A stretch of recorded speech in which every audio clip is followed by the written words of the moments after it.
안녕하세요. 일일 잉글리시 회화에서 헷갈리는 문법을 쉽게 설명드리는 헷갈문법 조쌤입니다. 오늘은 형용사를 이어서 정리를 해볼 거예요. 근데 한국인이 영어를 쓰면서 가장 많이 하는 실수를 알려드리도록 하겠습니다. 제가 지금까지 많은 영어 학습자들을 봐왔을 때 실수가 많은 부분을 생각해 봤어요. 그러면 이렇게 세 가지가 나오더라고요. 형용사가 문장에서 어디에 쓰이면 좋을지, 그리고 의미가 좀 비슷한 형용사들, 좀 부사랑 좀 혼동할 수 있는 단어들이 가장 먼저 떠올랐고요. 그리고 다음으로 감정 형용사의 적절한 형태를 어떻게 설명하면 좋을까에 대해서 좀 정리를 해봤습니다. 우선 첫 번째로 들어가 보도록 할게요. 형용사의 위치가 어디에 쓰이는지 정리해 드릴게요.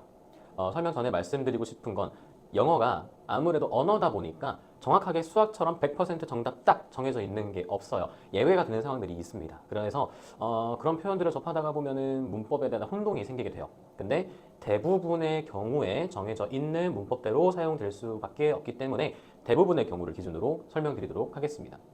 형용사의 위치는 두 가지 경우로 나눠서 보도록 할게요. 첫 번째, 명사를 꾸며주는 형용사와 두 번째, 보어로 사용되는 형용사, 이렇게 두 가지 경우가 있습니다. 참고로 보어라고 하는 건 주어나 목적어를 보충 설명해주는 역할을 맡은 단어를 보어라고 얘기를 해요. 그래서 형용사가 보어로서 사용되기도 한다는 점 같이 설명드리도록 하겠습니다. 명사를 수식하는 형용사의 위치는 명사에 붙어서 나와요. 대부분의 경우에는 명사의 앞에 위치하고 명사를 꾸며줍니다. 이 어수는 한국어랑 똑같아요. 그래서 a beautiful flower 이라고 사용하고 한글말로도 아름다운 꽃이라고 사용합니다. 근데 형용사가 여러 개 쓰이는 경우가 있을 수도 있어요. 자연스러운 순서대로는 크기, 형태, 색깔 순서로 넣어주시면 됩니다. 물론 순서가 이렇지만 반드시 지키지는 않아도 의미 전달은 가능하기는 해요. 근데 자연스러운 네이티브 스피커처럼 들리기 위해서 참고하시면 좋겠다라는 의미에서 말씀드리는 겁니다. 근데 이제 간혹 형용사가 명사의 뒤에 등장하는 경우가 있는데 이 예문을 보시면 I did nothing special this weekend 이렇게요. 근데 이런 경우가 어떤 경우냐? 명사의 뒤에 형용사가 나오는 경우가 어떤 경우냐라고 한다면 think, body, one으로 끝나는 명사. 그러니까 이제 something, anything, nothing, someone, anyone, no one, somebody, anybody, nobody 이런 명사들이 등장을 하면 형용사가 뒤에 나온다. 문법책을 좀 보시면 후치, 수식이라고 하는 그런 순서로 나오기도 합니다. 근데 어쨌든 명사를 꾸며주는 형용사는 명사의 주변, 앞에 혹은 뒤에 등장한다는 점 기억해 주시면 되겠습니다. 보어로 사용되는 형용사의 경우에 여기서 가장 실수가 많아요. 동사를 안 쓰고 사용하는 경우입니다. 영어에서는 기본적으로 문장을 만든다라고 했을 때 주어랑 동사가 같이 등장을 할 수 있어야 문장이라고 얘기를 할 수 있어요. 그래서 형용사의 앞에 비동사를 사용해 주셔야 합니다. 물론 비동사만 사용되는 것은 아니에요. 비동사 말고도 get, become 같은 동사들이 사용되기는 하는데 비동사가 만만해서 그런지 보통 비동사만 좀 생략하고 사용하는 실수들을 자주 만들어 주시더라고요. 예문처럼 The flower is beautiful. 그 꽃은 아름답다. This book is interesting. The building is tall. 이렇게 문장을 비동사, 형용사 순서로 영작을 해주셔야 돼요. 비동사 없이 사용하면 안 된다는 점이에요. 그러니까 이런 걸 한번 들어보시고 어떤 게 자연스럽지? 내가 지금 느끼기엔 뭐가 어색하지? 이걸 느껴보시면 좋겠어요. 자, 읽어볼게요. I hungry. I am hungry. She tired. She is tired. It cold today. It is cold today. 자, 들어보셨을 때 비동사가 없을 때 어색하다라고 한다면 실수할 일이 별로 없으실 거예요. 익숙하다, 어색하다, 틀린 문장이 어색하게 들린다고 한다면 실수할 일이 별로 없으실 거예요. 그래서 영어라는 게 많이 들어보고 거기서 끝내면 안 돼요. 많이 말해보고 사용해보면서 익숙함을 올리는 게 가장 효과적인 회화 공부 방법입니다. 지금 여기에서 나는 별 차이가 안 느껴지는데? 라고 한다면 많이 들어보고 많이 말씀해보셔야 돼요. 그래서 뭐가 맞고 뭐가 틀린지 문법을 기반으로 이해하고 감으로 익혀서 회화를 하실 수 있도록 연습해 주시는 게 좋겠습니다. 자, 그리고 두 번째 실수에 대해서 말씀드리도록 할게요. 형용사, 부사 헷갈리고 비슷하게 의미를 가지고 있는 단어들의 사용을 언제 써야 될지 그런 헷갈리는 형용사에 대해서 설명을 드리도록 할게요. 참고로 부사는 다음 시간에 등장하니까 다음 강의에서 들어보시면 됩니다. 일단 첫 번째로 late랑 lately 비교해 볼게요. 아무래도 생긴 게 비슷하다 보니까 정확하게 의미를 구분하지 않으신다면 모르고 아무렇게나 쓸 수밖에 없겠죠. late는 늦은, 늦게 라는 뜻이고 lately는 최근에 라는 뜻을 가진 단어예요. 그래서 I was late for school. 나는 학교에 늦었다. I have been very busy lately. 나는 최근에 매우 바빴다. 이렇게 뭐 약속에 늦었다, 일정에 늦었다라는 말은 late로. 근데 어떤 일이나 사건이 최근에 발생했다라고 한다면 lately로 사용을 해주시면 되겠습니다. 자, 다음은 high하고 tall이에요. 둘 다 형용사로 쓰이고요. 높다라는 느낌인데 이게 무슨 차이가 있는지는 잘 모르실 수도 있어요.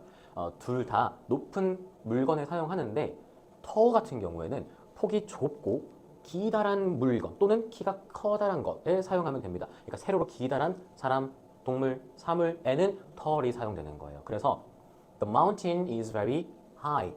산이 세로로 이렇게 쭉 좁게 기다랗지는 않죠. 이렇게 널찍하게 높은 거니까 high. 그 산은 매우 높다.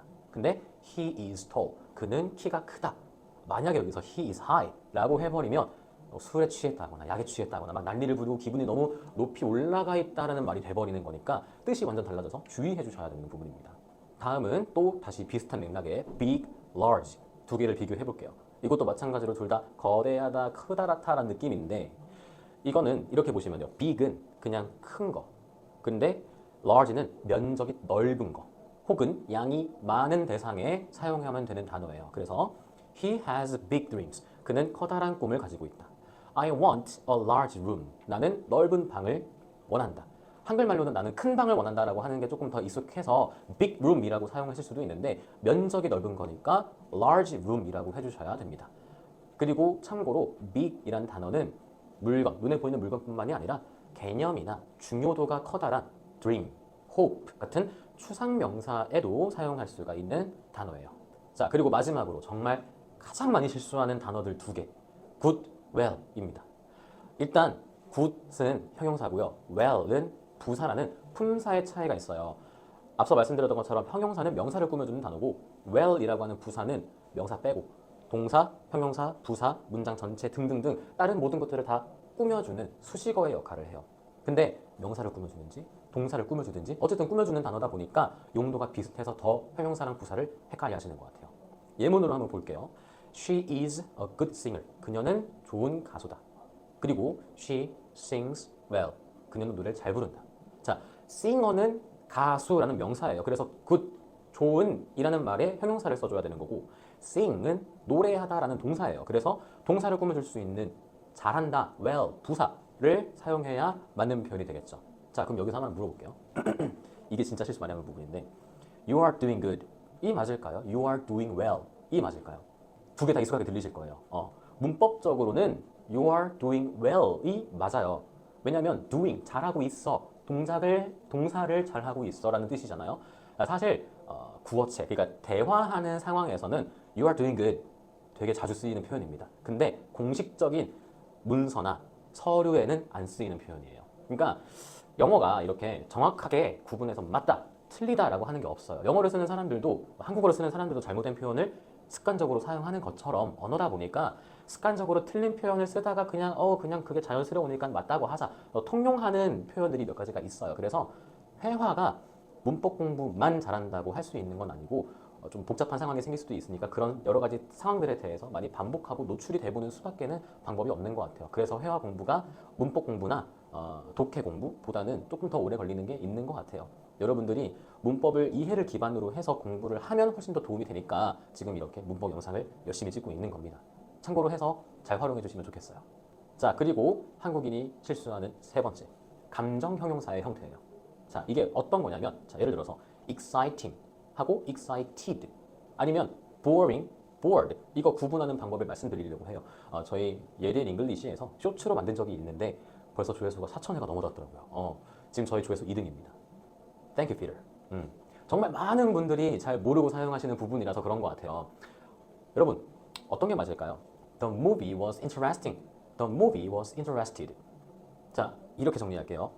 ed는 사람이 감정을 느끼는 상황에 사용되는 거고 ing는 감정을 느끼게 만드는 장본인 혹은 뭐 상황이나 대상에 연결해서 사용하는 거예요. 자, 그러면 영화가 재밌었다라고 말할 때에는 영화가 감정을 저한테 주는 거예요. 영화는 감정을 만드는 거예요. 그렇죠? 그래서 The movie was interesting 이라고 말하는 겁니다.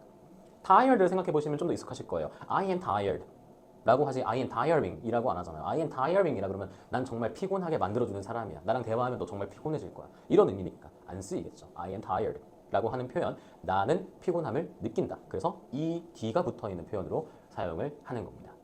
자, 그럼 오늘도 연습 문제를 풀어보면서 적용해 보겠습니다. 다음 중 올바른 순서의 문장은 골라보도록 할게요. 자, 첫 번째, I have a car red. 두 번째, He gave me advice useful. 자, 보이시나요? 맞는 문장이 있을까요? 없죠. 제가 일부러 안 만들어봤어요. 여기 있는 문장들은 다 틀린 문장이에요. 왜냐하면 형용사는 명사의 앞에 나오니까. 어떤 명사만 형용사가 뒤에 나온다 그랬죠? thing, body, one으로 끝나는 명사들은 형용사가 뒤에 나와요. 그렇죠? 근데 여기에서는 red라는 형용사도 명사의 뒤에 나왔고 useful이라고 하는 형용사도 advice라는 명사의 뒤에 나왔으니까 맞는 문장이 없어요. 맞는 문장은 앞으로, 명사의 앞으로 이동시켜 준다면 맞는 문장이 되겠죠. 자, 그럼 다음 적절한 걸 골라보도록 합시다. He smart, the weather cold, my job is stressful. 이건 정답이 있죠. 비동사가 들어가 있는 my job is stressful, C가 정답이 될 겁니다. 그렇죠? 자, 그 다음 빈칸에 들어갈 말을 한번 골라볼게요. interesting, interested. 이 책은 흥미롭다. 정답은 interesting이죠. 책이 나를 흥미있게 만들어주는 애니까 This book is interesting 이라고 사용해 주시면 되는 겁니다. 자, 오늘 배운 내용들을 정리해 볼게요. 형용사를 사용할 때 명사의 앞에 뒤에 오거나 thing, one, body로 끝나는 것은 명사의 뒤에 나오게끔 사용하는 거. 그리고 보로 사용되는 형용사는 비동사와 함께 사용하는 거. 그래서 주어를 보충 설명해 준다. 이 점 주의해 주셔야 됐었어요. 다음, 의미가 비슷한 형용사. late는 늦은, lately는 최근에 완전 다른 뜻이고요. high랑 tall, 세로로 기다란 거는 tall이에요. big, large. large는 면적 혹은 양이 넓다 혹은 많다라는 뜻을 가진 단어였죠. good, well. 굿은 형용사, well은 부사에서 좋은 뭐뭐뭐라고 할 때는 good, 뭐뭐를 잘한다 라고 할 때는 well이라는 단어를 사용해주면 되는 거였습니다. 감정 형용사를 마지막으로 다뤘었죠. 이 단어들은 감정을 느끼는지 감정을 유발하는지를 생각하고 사용해 보시면 좋겠어요. 감정을 느끼는 대상을 꾸며줄 때는 id고요. 감정을 유발시키는 대상에 연결할 때에는 ing가 사용되는 겁니다. 이런 문법 규칙을 잘 이해하고 연습해보고 다양한 다른 감정 형용사들이 많으니까 적용해보면서 연습하시면 좋겠습니다. 다음 시간에는 오늘 잠깐 나왔던 부사에 대해서 설명드리도록 할게요. 부사의 경우엔 좀 형용사랑 비슷한 부분이 많이 있는데 문장에서의 역할이나 사용되는 자리들에 대해서 말씀드릴 부분들이 좀 있어요. 그래서 부사도 아마 여러 영상으로 나눠서 찍게 될 것 같습니다. 계속해서 시청해보시고 잘 활용해보시면 좋겠습니다. 왕초보도 쉽게 배우는 헷갈문법, 오늘 배운 거 한 번만 말해보세요. 다음 시간에 뵙겠습니다.